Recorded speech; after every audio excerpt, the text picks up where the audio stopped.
these out there because of the elk, and I think they're missing it a little bit. I think some of their views are starting to change on that. And I really feel like it's time here in Elko County.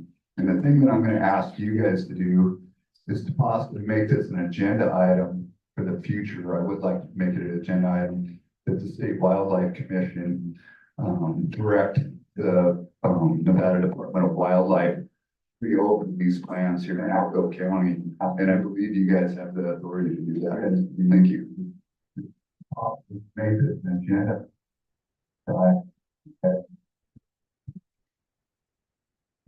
Taking plans here in Elko County.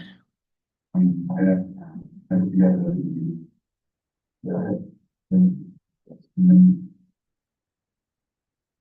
technical difficulties. So taking plans out.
that said, any discussion items from, take it out to the cabs, any discussion items or issues with today's agenda?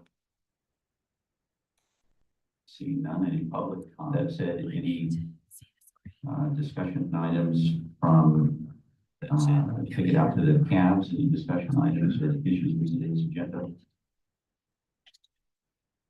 Seeing none. Nothing online. Oh.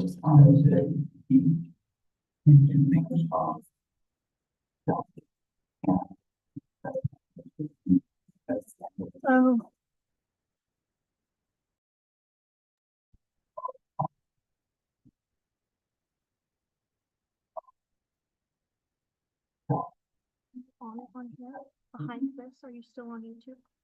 Yes. You have to get out of this.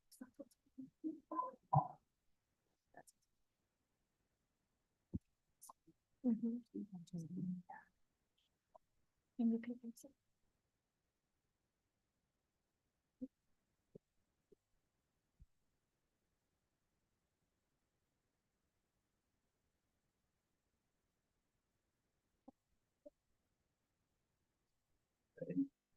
Try it again. Yep.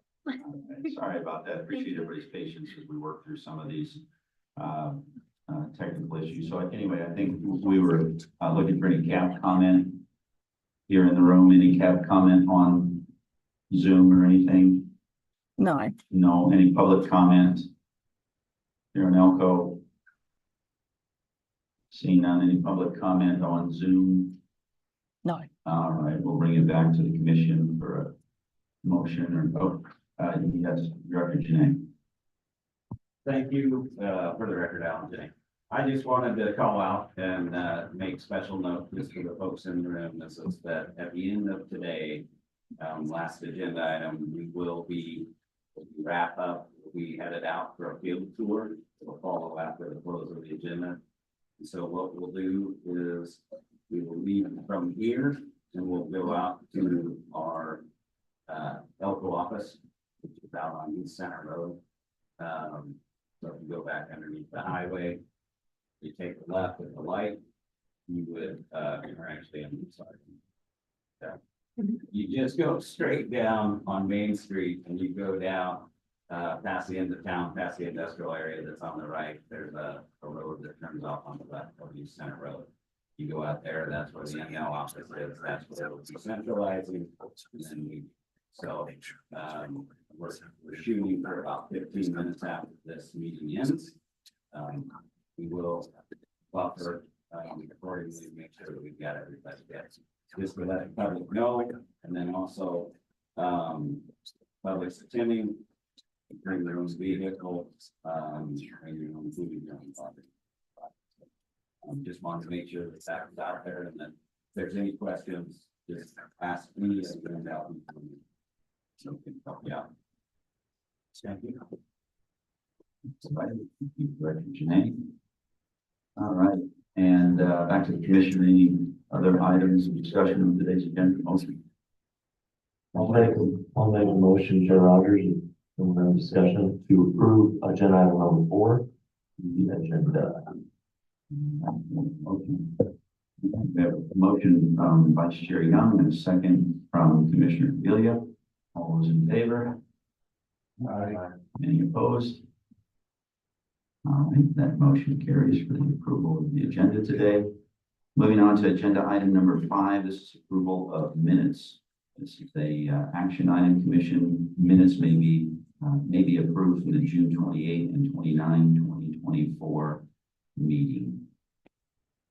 So any discussion items relating to, yes, Commissioner Inch.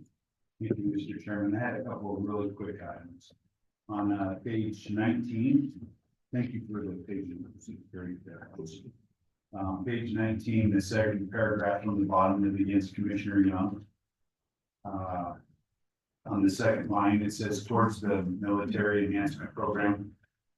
So probably should be new there. We don't want to make anybody think we're creating some kind of military program.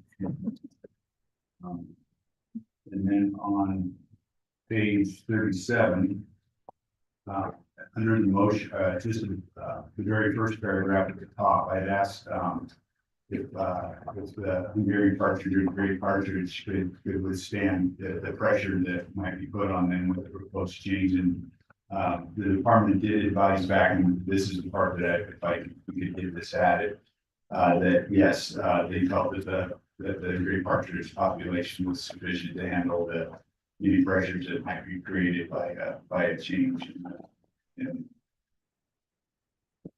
adding a chapter and adding their take. And then at the bottom, under the motion, it recognizes that there was one dissent, and maybe we should probably note that.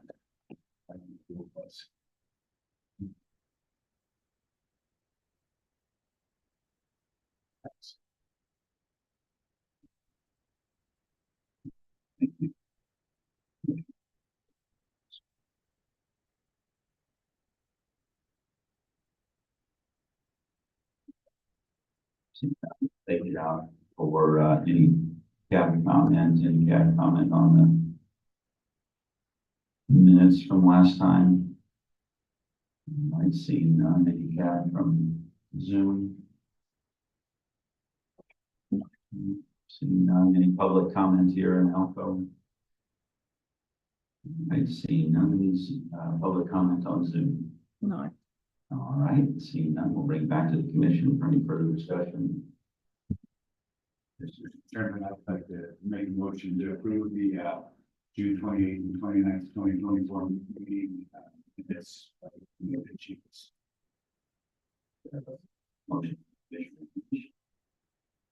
Second, Vice Chair Young.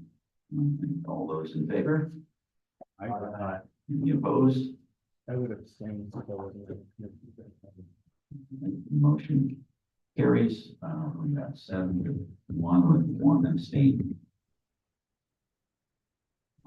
Moving on to agenda item number 6. This is member item announcements and correspondence. This is informational. Commissioners may present emergent items. No action may be taken by the commission. Any item requiring commission action may be scheduled on a future commission agenda. Commission will review and may discuss correspondence sent or received by the commission since the last regular meeting and may provide copies for the exhibit file.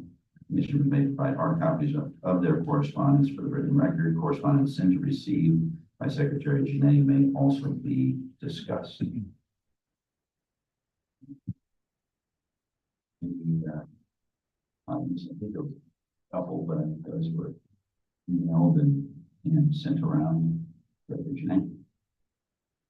Yes, so, I believe everybody, this was sent out to all commissioners. There were 2, comments provided. One was about, our, development and, mostly around the Virgin range, its impact on horses. And then the other one was comment relative to the wild turkey, and age, with that.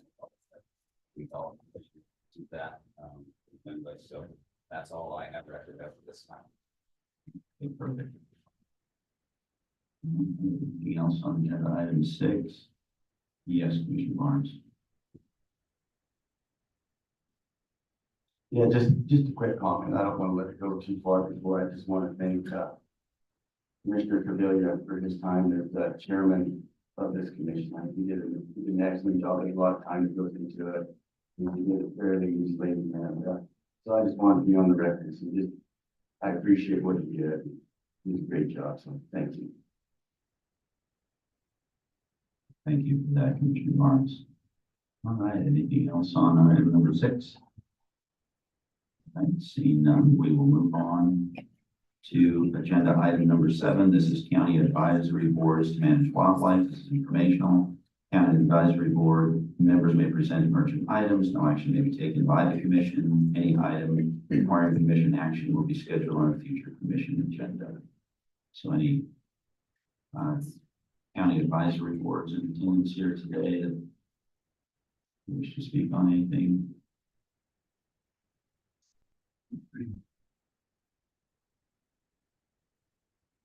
Mr. Chairman, members of the commission, congratulations, Chair Rogers, and welcome to Elko. One of the things I'd like to reiterate, some things regarding, some of the public comment we just had.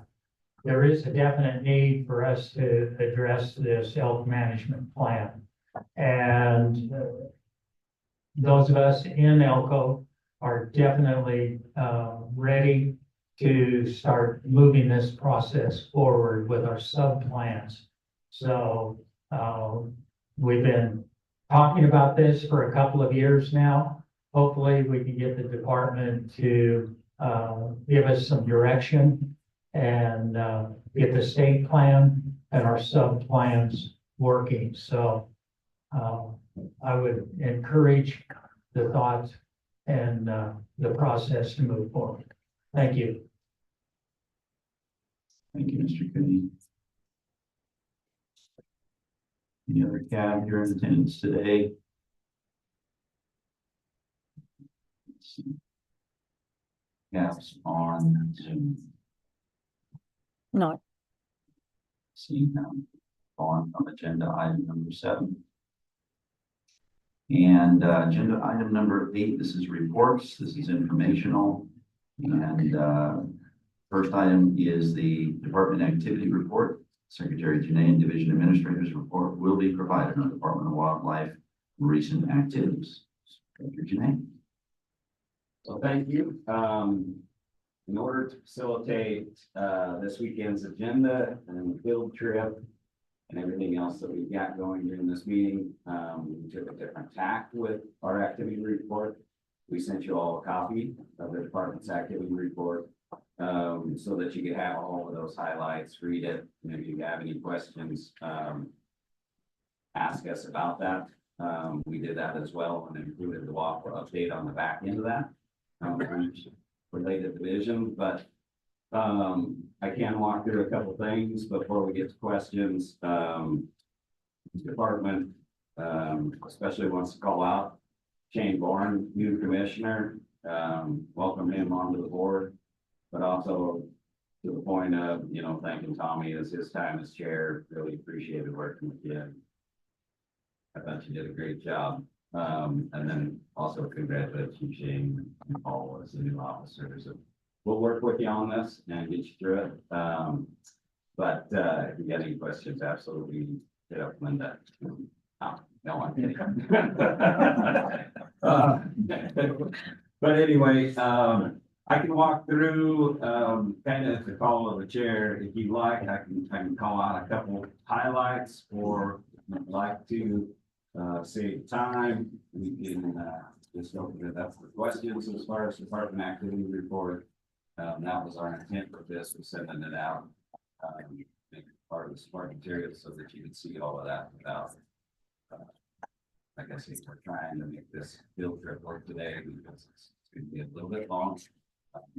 Decided to make it 9 times for us. So that's the call of the chair, how you'd like to thank us. Yes.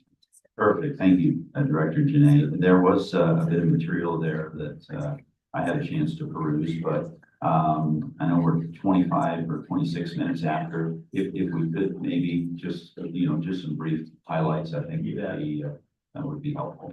So I'll quickly walk through. It's going to be a very, very succinct report of the high points in this.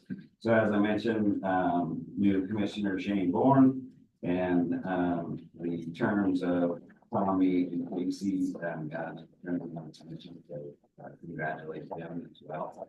And recently, as you are all most likely aware and have seen the announcement, Matt Maples selected as our division administrator of the Data and Technology Service Division. You probably remember Matt working in the Habitat Division. He's been there for over 15 years. He was leading up the water development program, the industrial or fish pond program. And he did an exceptional job, and I expect nothing but the best out of him in the DAS position. So congratulations to him. Other things coming out of the Habitat Division, water storage levels at most of the southern region guzzlers are holding steady despite record high temperatures in June and July. NBWC staff and volunteers continue to monitor conditions, but observations in buddies and calls on a few guzzlers resulted in us having to fly in to aerial water hauls on the week of July 29th. At that time, we were filling 5 grams flipper, white basin, and cliffside guzzlers and muddies. And additionally, we filled poppy and ransom and collas. And it looks like maybe there'll be some rain in southern Nevada tomorrow, so that would be good. Habitat Division, actually, that's a WAPA report, I'll say that. Fisheries Division, AIS program, department personnel made a field trip to Rhodes Marsh, South Carolina, where a very robust population of red claw crayfish was confirmed. Plans have been made to cap or divert the artesian well that feeds the marsh this winter in an effort to eradicate that population. Updates, law enforcement working with Fisheries Division, warden seized 2 vessels from Lake Powell that were destined for Lake Tahoe for decontamination out of place. They were released back to the new owners once the decontamination was completed. Wardens been investigating multiple trail cam regulation violations with lead up to the hunting season. 1 suspect was found and issued a citation. Biodiversity Division, biodiversity biologists continue surveying Pinyon jay nesting colonies and have been working with the Habitat Division staff to improve Pinyon juniper treatment practices. Staff specialists are also working with regional and federal partners to establish a working Pinyon jay survey protocol in accordance with the National Pinyon Jay Working Group, and intend to roll out the protocol to all endowed biologists are moving forward with this training opportunity this fall. Coming out of the game division, NDOT staff have completed a voluntary news seminar with news tag holders and hunting party members, provided an overview of the history, biology, limiting factors, field judging, and field care. Seminar was well received and provided as an opportunity for the hunters to coordinate their planned hunts. So that's coming up pretty darn soon, September 1. Those 2 lucky individuals will be out chasing moose on Nevada's first moose hunt. Additionally, coming out of the game division, mountain goat and bighorn sheep, there was a letter sent to the Utah Division of Wildlife Resources requesting 15 mountain goats to augment the East Humboldt Range population in Hunt Unit 101. This release is meant to increase the genetic diversity of this herd and diversity of the age structure, the one that is currently as the age structure. And so we've heard back from Utah, and they have confirmed that receipt of that letter, and they are in support of that augmentation. So that'll be something we'll be working towards hopefully this fall. Data and technology services, in early July, licensing staff issued 2024 green tags to the winners. Staff have processed a total of 252 return tags, and I think that's gone up. Since the electronic tag process ended, most of these have been awarded to alternates. First come, first served program opened July 22nd and received 64 tags in the first week, which is approximately 50% less than the first week of the program last year. And might have more recent numbers. If anybody has questions, GIS system, 2 of our GIS positions were recently reclassified from the biologist series into the GIS analyst series in hope of attracting additional qualified applicants and increasing the potential of experienced candidates. These 2 GIS analyst positions are currently open, and we're accepting applications. So if anybody knows any high talent GIS folks that are looking for a job, we'd love to have them. Out of Conservation Education Division, Nevada Department of Wildlife received 5 national awards on Thursday, July 25th during the annual ACI conference in Arlington, Virginia. The organization recognizes excellence in several categories during its awards night. And the Nevada Department of Wildlife received 2nd and 3rd places in regulation publications category for the Nevada fishing regulations and Nevada swamp game regulations and seasons.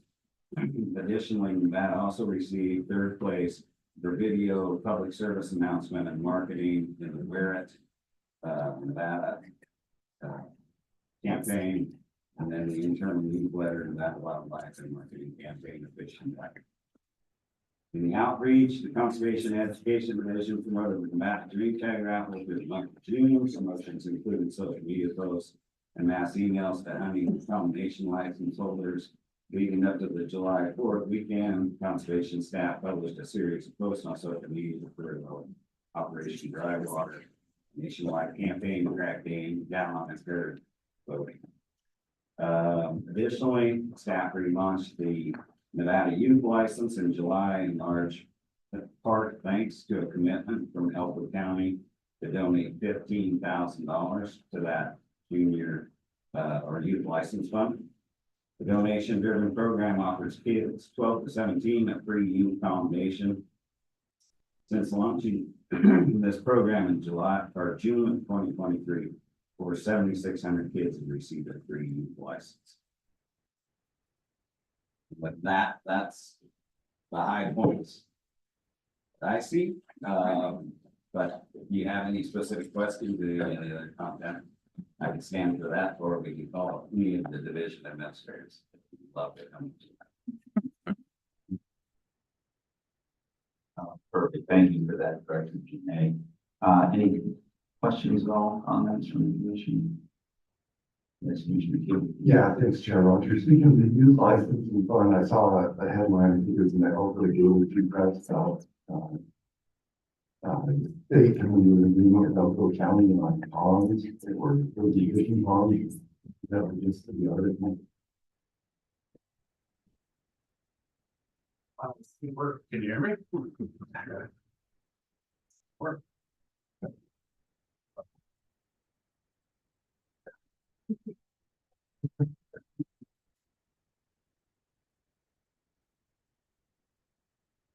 Good morning, for the record, the director, Caleb McAdoo. To your question, we have been working with the city of Elko and Elko County on an urban fishery here. So the Department of Wildlife, as you're probably aware, purchased 2 properties. Elko County donated 120 acre feet from a kind of an industrial area ranch that they had purchased, I don't know how long ago. And they donated 120 acre feet of that surface water as part of this community project to ensure we had enough, accounting for evaporation, storage, and any consumption.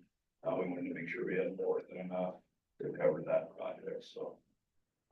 I guess maybe to follow to that, when do you think that pond will be live and available for the public? What's the timeline? So there's essentially, there's multiple ponds on the properties as it sits right now.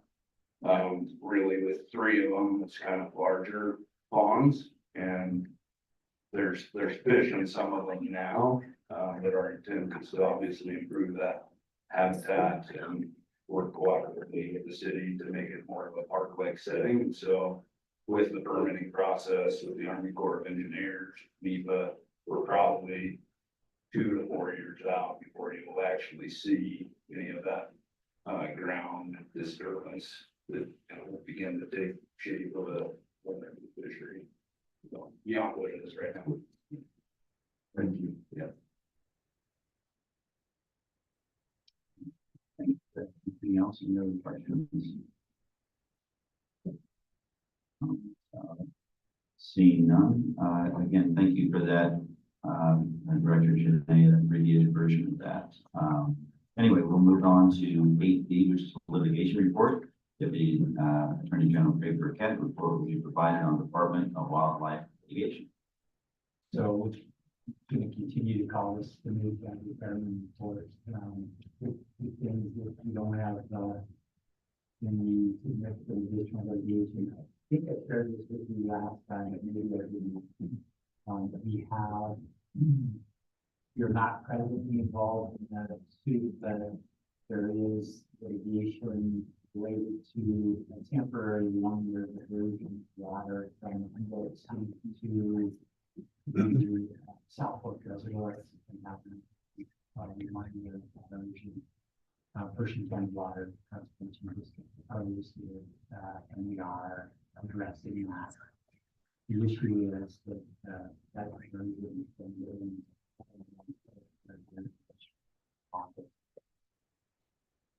spot because the courts just don't have the ability to quickly address issues that perhaps need addressing quickly.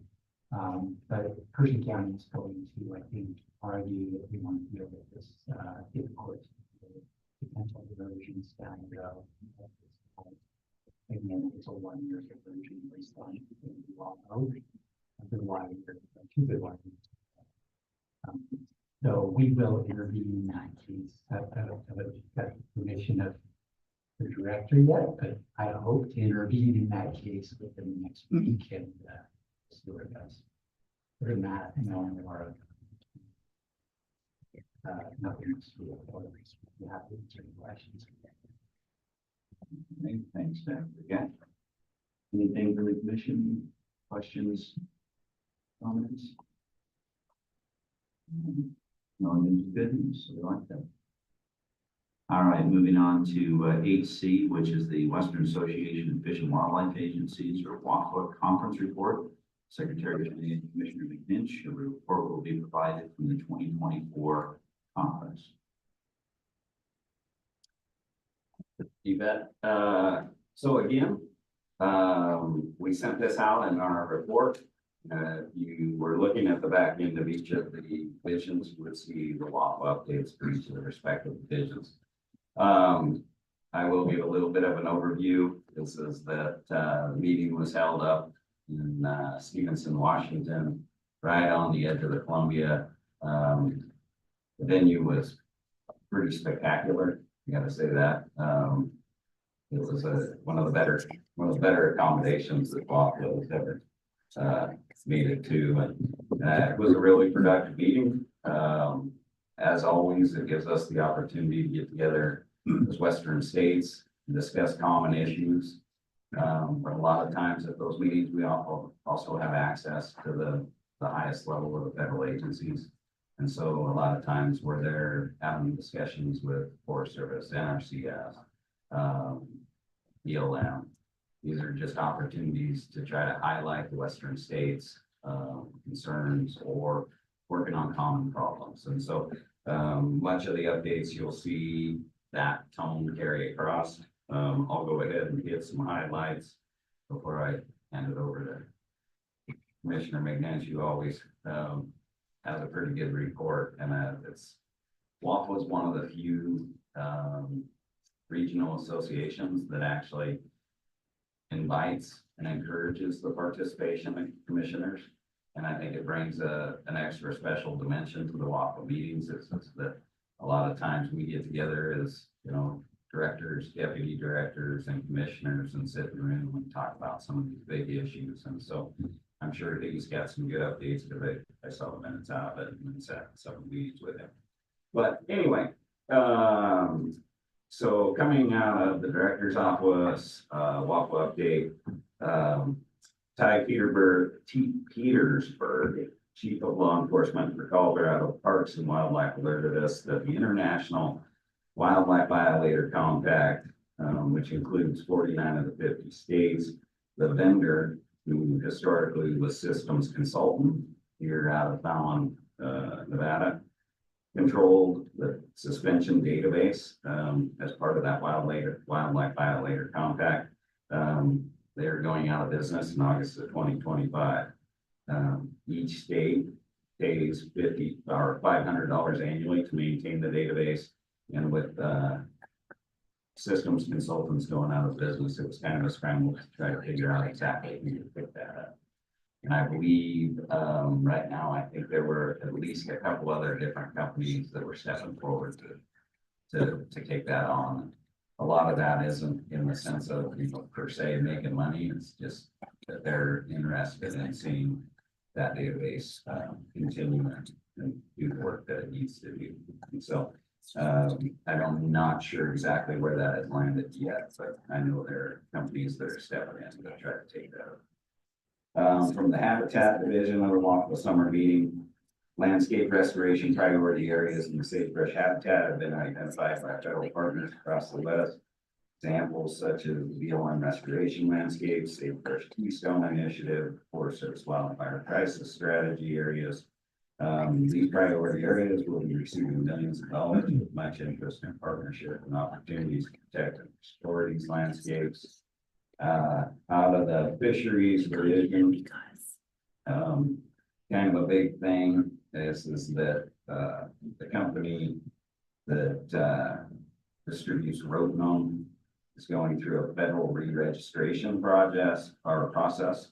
And, that is kind of stalled out because the EPA is requiring an inhalation study prior to the re-registration. And maker of the product, or initially the maker of the product was agreeable with helping fund that study, but then indicated that they cannot do that. And so the states were then scrambling to try to figure out how to pay for that. And I think the last time I heard a number, it was about $2 million to do this inhalation study. But this is the most important product out there for us to do fish eradication projects. So when you think about the brook trout out of LCT streams, or as we've done in Ely in the past, Cummins Lake and trying to remove pike, because that's what we're using, is we're using that product, rotenone. So across the United States, this would be a huge loss. And so everybody was stepping forward and they were trying to find solutions, either from states or other entities to try to make this work. So I think that'll be moving forward, as we get updates with the out of law enforcement. There were two different types of leadership academies, or academies going through law enforcement division that are being discussed at the Waffle meeting. One is NACLAC. They're going to challenge me on acronyms here. National Association of Conservation Law Enforcement Chiefs. It's a leadership academy. And there was discussion about trying to get more people to attend that and the benefits of that. And then additionally, the WICA Wildlife Investigator Covert Academy. They were talking about this 9-day long training and how it was to get more people into that, and how valuable that is to the officers that go through that program. Biodiversity division, during the 2024 summer waffle meeting, the biodiversity division was asked to work with the Fish and Wildlife Conservation Science and Innovations Science applications on the State Wildlife Action Plan data visualization tool. This is an interactive data exploration tool that compiles information from the Nevada SWAP, including species, habitats, threats, and conservation actions, that facilitates access, analysis, and quick comparison of SWAP data across the states that will allow for more effective landscape scale conservation outcomes for species of greatest conservation. NDAL will serve as a model for this tool with our recently completed 2022 SWAP, State Wildlife Action Plan. Out of the game division, one of the important things that was kind of highlight for me, and I really wanted to see happen at Waco, was this discussion about chronic wasting disease and trying to get the western states to coordinate on communication around CWD, such that we've had instances in the past where states, in trying to get the word out on chronic wasting disease, would ask other states for their license or tag holder list. And certain states have certain laws about sharing that information. And so there was always trouble. And so what we asked for was pulling together a meeting with Wildlife Health Group and our PIOs and the information group to coordinate across the states, so that as hunting seasons come around, is everybody's throwing the same message. No matter where you're at, whether you're an out-of-state tag holder in Nevada, or you're an in-state, or Idaho, is that we're all pushing the message at about the same time. And we're going to try to just inundate people. And it's gonna point to a centralized site, on CWD information. And so you can see every state, what their regulations are. And so if you're trying to go, say to Montana, and you've got to go from Nevada through Idaho, through Wyoming, up to Montana, is you go up there and harvest, you would know what the state's CWD regulations are for Montana, but then everybody else who you're hauling your stuff back home to. So that was the goal in it. There was great interest in it and it's supported, and there's been current efforts. And if anybody has any other questions, they can, Dr. Chris Basie. As far as the conservation education, that would be their highlight as well. And so those are the updates out of that. I've got other notes out of meetings that I sat in.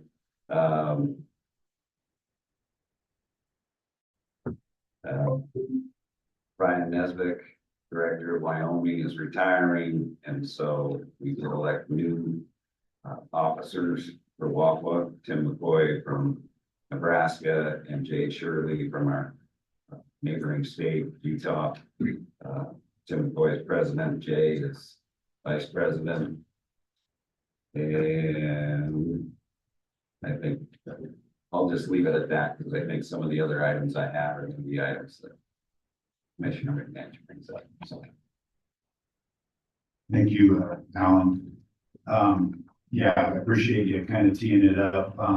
WAFA is one of the few, is pretty much the only association around the United States. I think there's 5 total regional associations that really invites and encourages commissioner participation.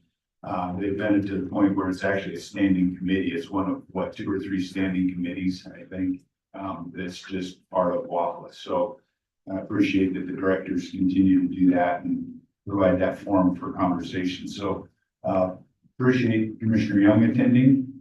It's pretty eye-opening. There's a lot of information that goes back and forth, and you know, there's a lot of interaction. There's a lot to do. Never mind the fact that you're curious about where you're at, and you know, you're trying to absorb all of that too. So in our commissioners committee meeting, they do a rundown. They print out a little booklet of reports that are put together by the agencies for the commissioners.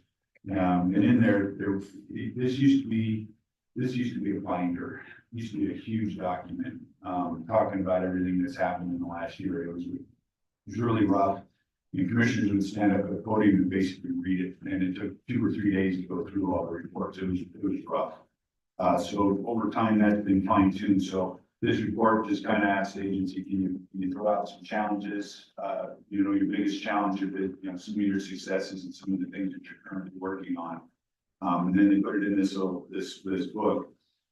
So it's kind of handy. It gives you a real quick idea of what might be happening in other states. And then you can kind of fine tune conversations in your meetings where you're asking questions and you're having more interaction.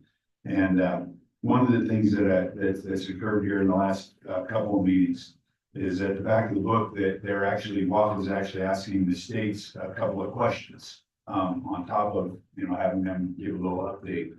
And one of the questions in here this year was what kind of foundations exist that support member agencies? And I think this document is going to be online. It's pretty interesting. There's a lot of ideas. There's a lot of thoughts out there on these foundation ideas. This was something that was worked on. Was it this last legislature or was it a couple legislatures? I'll let Alan help out. Yeah, that was last legislature. There was a bill draft that did not make it through, but it was to try to stand up a foundation in the state of Nevada as a wildlife foundation, but it didn't make the last time. So continue to try. Yeah, and I appreciate the effort. There are companies out there just dying to be part of wildlife conservation. They're dying to be associated with it. The good things that are, you know, I mean, let's face it, it's green, and they want to be tied to it. They're willing to donate millions of dollars. I mean, they have, it's in their budgets to do these things, and other states have found ways to make that happen. And we're not talking $1 million or $2 million, we're talking millions and millions of dollars, you know? So having this conversation in Nevada, it's time to make this happen, and it really opens the door for a lot of positive things. So I just thought that question was relevant, and pull it up and take a look at some of the other states have going, and maybe we can make a run at it this year and be more successful. Appreciate the update on the road known and the violators compact. Those are really big issues impacting us. WAFA has a real good track record for working through things like this and helping and fixing things. So I think, you know, my guess is that they're going to find the money to pay for these studies that have to be done to recertify the road known. But if you can keep us up to date, those are both big deals. One of the major updates for me was Recovering America's Wildlife Act. We talked about it. I won't go over into too much detail on what it is. I think we've all got a little familiarity with it, but it's dead for now. It's struggling to find a footing and broad support in Congress, and it's a shame. It's one of those things that very few people are concerned about, worried about. It's just making it happen at this point. So the Association of Fish and Wildlife Agencies, who basically lives right next door to Capitol Hill, is they've let their staff go. They've kind of they've kind of emptied the office for now, and but they're continuing to prep for the next Congress. So they'll staff back up. They still have a lot of people that are supportive of this. It's just finding a path. And will this be what number is this? 6 or 7 attempts now coming up? Yeah. So good things come. I guess this one just have to work more. And so I want to put on the record how much I appreciate all the efforts that are going into that, especially with those associations, those awful folks. They live in offices. It's insane. If we think about, you know, legislative efforts that are conducted here and the time that's spent down at the legislature, you can multiply that many times over the effort that's going in and the same type of activity back in Washington. So I appreciate those efforts, and hopefully that'll get some more traction. It's a novel idea, and I hate to see it go through these bumps. Add a couple more quick things. State Wildlife Action Plan. So there was conversations on both ends of the spectrum, kind of how do you implement a State Wildlife Action Plan? That's always a challenge. There's this document is what opens the door for us to receive money through Pittman Roberts, through all of it. So it outlines the species of greatest conservation need, and I will have to ask for an update. Jasmine, how many species are on that in this book and in the plan? Yeah, and there are game animals on the list. There's upland game birds on the list. There's there's reptiles, there's amphibians, there's fish, all sorts of critters, birds. And one of the questions that was asked in the committee that I sat in was, are these state wildlife action plans, are they an internal management document, or are they external calls to action? And it really set a different mindset for me. They're calls for action. Their calls to action is what they are. They're not just this document that opens the door for money to come in. I mean, that's clearly its primary thing, but they're really calls to action. And I appreciate that committee's efforts to reframe the conversation around those things. And I would really like to see us as a commission hear more about the State Wildlife Action Plan. Along those same conversation, a number of states have set up what they refer to as conservation opportunity areas, so that you don't get bogged down in this. You don't get bogged down in this species by species effort. It's more of a, hey, there's a lot of species of conservation need in this conservation area. Maybe we can focus on areas rather than individual efforts. So there's some ideas flowing there that I think bear some fruit, but I'd really like to have us talk more about those things. NRCS, has been very active. There's a lot of money flowing through the systems at this point in time, so NRCS. I think there's still an office here in Elko, but I think, yeah. And basically, they're working with ranchers to protect from development. It's part of the sagebrush conservation efforts that are going on. And there's been a lot of success there. This is the other side of the spectrum, so species, that's specific efforts, and then you have these landscape scale efforts to conserve biomes, and sagebrush is a big part of the WAPO discussions these days, and so NRCS is playing a real important role in that. And there was a presentation, and I'll have to ask for Alan I'll have to ask Alan for a little bit of help here with the remark. There was a gentleman that gave a presentation regarding the sagebrush biome. Do you guys remember that presentation? His name was Tim. He's with NRCS. Okay. All I can tell you is that it was a fantastic presentation. It was super, it was enlightening. There was a ton of information. I would like to see if we could get him, if he'd be willing to come and give us a presentation one of these days. I'll have to get the name of the presentation exactly. I had it written down somewhere and I can't find it, but we can do some homework and track that down. But I think that everybody up here would enjoy it. I think it was just kind of an innovative, kind of cool way of sagebrush conservation. I think way of looking at things. So, couple last things. There's a lot of conversation about fair chase and ethics around many arenas.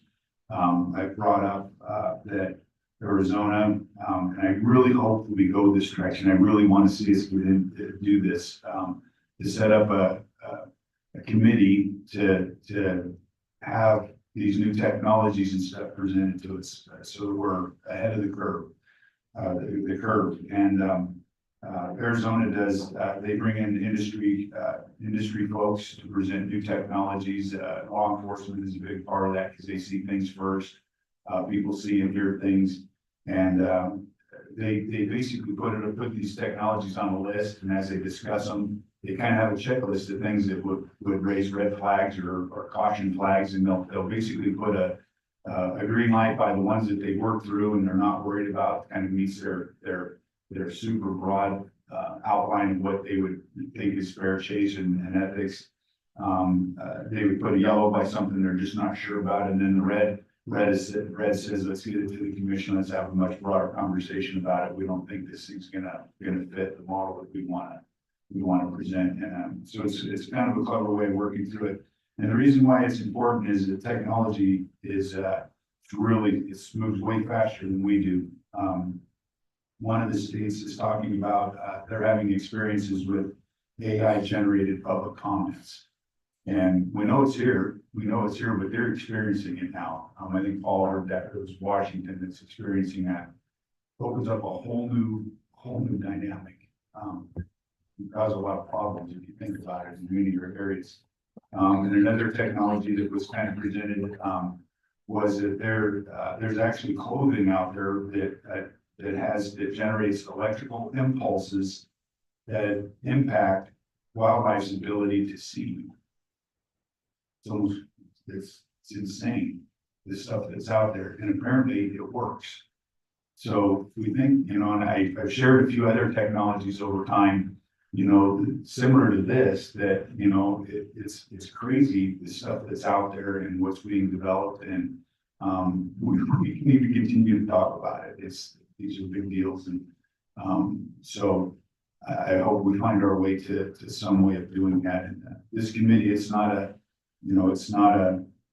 committee like we're used to. It's more of an information thing. It's kind of just a way to flow information into the system is really what it is more than anything. So I think that's my update. I appreciate getting it on the agenda so we can talk about it a little bit. And I don't know, Paul, if you had anything to add.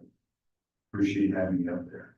No, yeah, thank you, Commissioner McNish, and I'd just like to thank the department, for allowing me to get me on the list to attend, and attending with Commissioner McNish, I enjoyed that. He kind of showed me around as he's definitely the resident expert on Wampa. I think you guys both highlighted, the basis, and I agree with Commissioner McNish on the NRCS, presentation on the sagebrush file was very impressive and would enjoy, and I think it will be beneficial for that presentation. Outside of that, it was just good to kind of get in the rooms, if it was a mildew working group with sagebrush presentation or migration corridor presentation, and kind of not only learn more about what's going on, but also having discussions with other states. You know, obviously with wildlife management, drought, habitat, technology, we're all seeing similar things, and some of us are seeing different things, but it was really educational for me to see, okay, you know, Montana or Idaho's having the same issue on this front, and they're not having an issue on that front. So I really appreciate the time, and with Commissioner McNish up there in the department, and like I said, learned a ton. Highly recommend all. Yeah, I appreciate those comments, commissioners, and I think it is, one of the great opportunities that are afforded to the commissioners is getting up there. Because it's, you know, the strength of the association, it's the whole intent is, you know, when we're having conversations with the federal government, this is when we can come together and speak with one voice, it's significant, they listen. But also in trying to find solutions to problems. Chronic wasting disease scares the hell out of us. And having all the states kind of lean in and think about that and share lessons learned, and kind of set up a strategy of how to communicate and notify our public about it.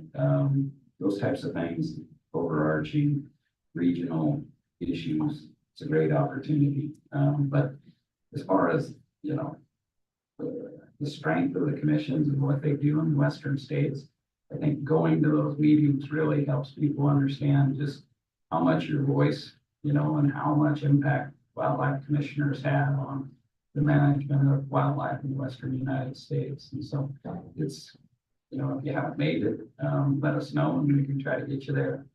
Summer meeting next year will be in Provo, Utah, so it will be closer than, you know, Washington and some of these other locations. So might be an opportunity next summer, and that one will be a very big meeting because it will include CBMA, which is the business management group. It's kind of the business management end of wildlife agencies, and so they'll also be commingling at that same meeting at the same time. So it'll be a very large event, and it should be even that much more informative. But appreciate your synopsis there. Wonderful, good. Thank you for that report. We really appreciate it. Moving on then to agenda item number 8D. This is Nevada Revised Statutes 338 Public Works Contracts. Deputy Director Jordan Gosher, report will be provided on public works contract awarded by the department in the previous fiscal year. Deputy Director Gosher. And Mr. Members, Gordon Gosher, Deputy Director for the record. The Department of Wildlife has to report annually to the public body all of the NRS 338 public works contracts that were awarded in the prior fiscal year. So I would like to draw your attention to item 8D. We awarded 18 new contracts and amended one for a total of about $1.5 million. And I can answer any questions you guys have.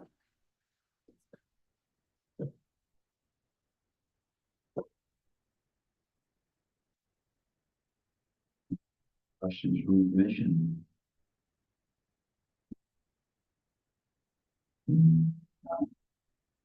Thank you, Jordan. We appreciate that. All right, moving on to agenda item number 9. This is public comment period.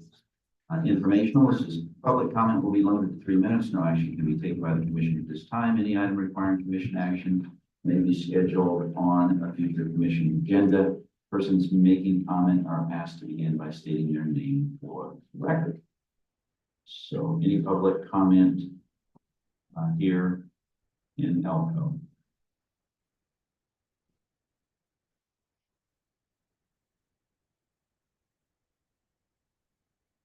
You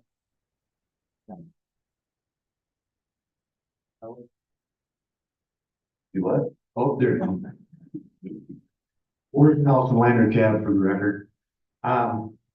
I didn't really come over here prepared to speak about anything today, but after listening to Mr. McNinch there, give his report and at the end, he came up with something that we've been concerned about for over a year, I believe. We came before the commission in another meeting, I believe it was in Reno, and brought the concern of technology, use of technology and scopes. All you do is aim at the animal, push the button.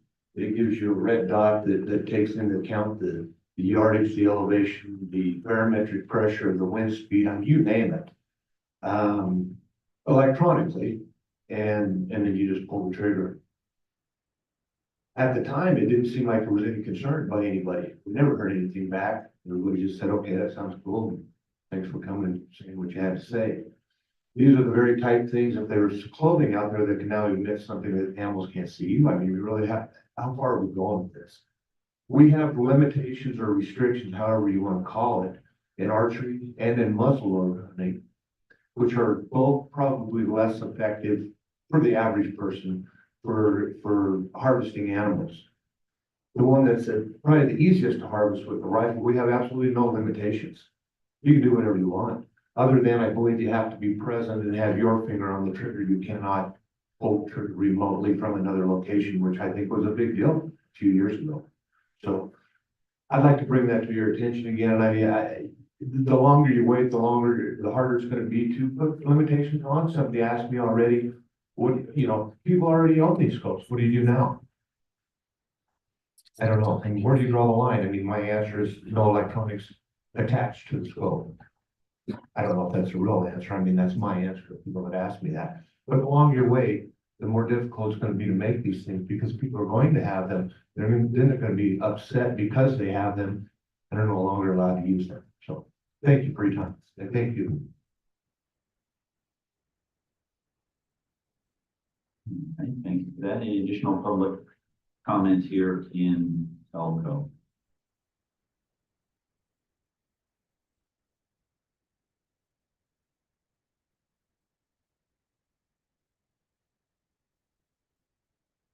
Why this from that Elko cap here, I wanted to just bring you guys' attention that we're talking about doing the electronic tags here in a little while, the new idea, issuing tags and punching tags, and I just wanted to talk about that.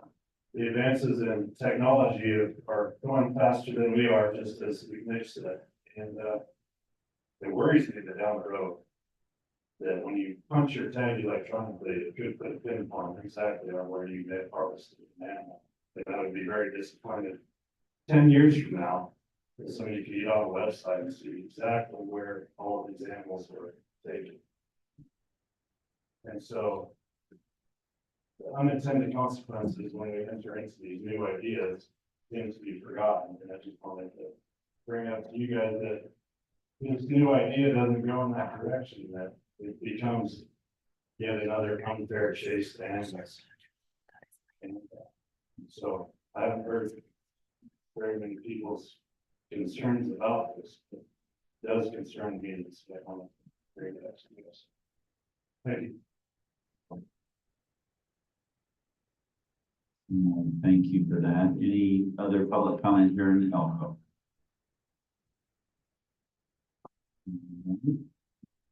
Seeing none, how about any public comment on Zoom? Go ahead, Stephanie.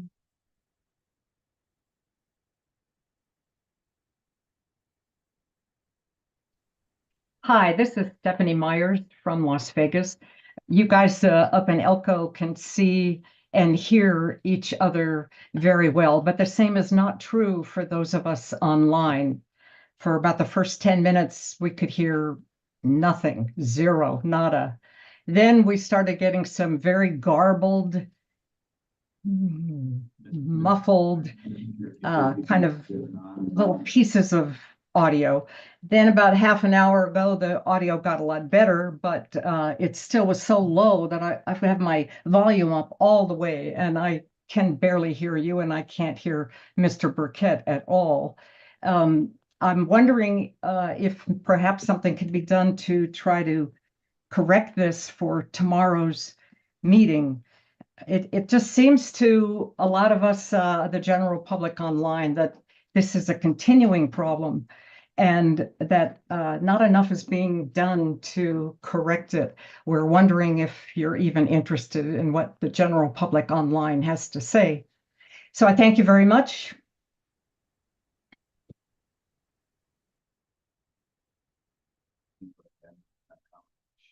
Not have a good connection.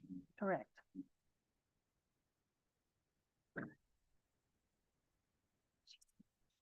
Any other public comment?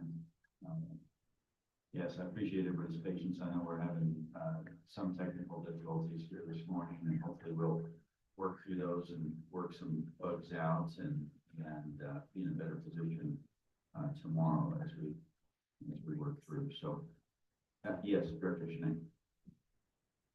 Yeah, thank you. Hello, okay, there we go. Microphone. We will work on getting this figured out. Apologize to those that are trying to listen online. We're doing our best to try to get this out to you. But before we wrapped up, finish the meeting, I just wanted to give an overview. Again, going on to the field trip. I understand this was a very short meeting this morning. That was totally the intent. We had one meeting our last meeting was in Lovelock, and we didn't get the opportunity to have a field trip. And we kind of considered these rural meetings as a great opportunity to get the commission out, show you guys all the things that you work on, the issues that are pending in front of you. So we really look at these as an opportunity to get you out and show you and kind of get you familiar with what the issues are, but also in a sense of reward for it's really tough to stay motivated being on a commission when you just talk about problems and never get to see solutions or you never get to see the benefit of what your efforts have been. And so we're going to try to do that. And so again, to those that are online or couldn't attend this meeting, we're sorry you can't be here, but we're going to go see some great stuff. Deputy Director Caleb McAdoo will actually give us a little bit more of an overview on kind of the logistics and kind of what we'll see. And at the end of the meeting, like I said, we'll move on from here and then meet up out at our Elko office, but Caleb will give us a better overview right now.